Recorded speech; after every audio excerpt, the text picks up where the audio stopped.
A young orphan named Emma, after losing her parents at a young age, is taken in by a distant relative, her stepmother, Carla. But rather than finding a loving home, Emma faces daily cruelty.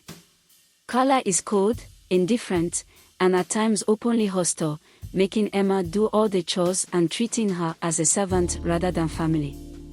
Emma endures in silence, finding solace in her memories of her parents and the small things, like watching birds from her attic window and reading old, worn-out books left behind by her mother. One day, while running errands, Emma meets an older woman named Mrs. Hawthorne in the market. Mrs. Hawthorne notices Emma's quiet sadness and begins striking up conversations whenever they meet.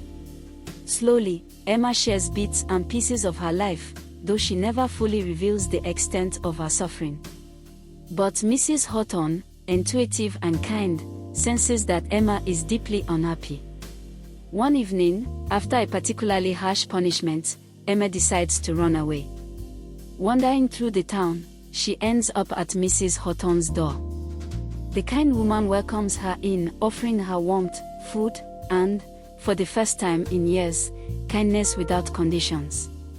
With Mrs. Hawthorne's help, Emma gains the courage to stand up for herself.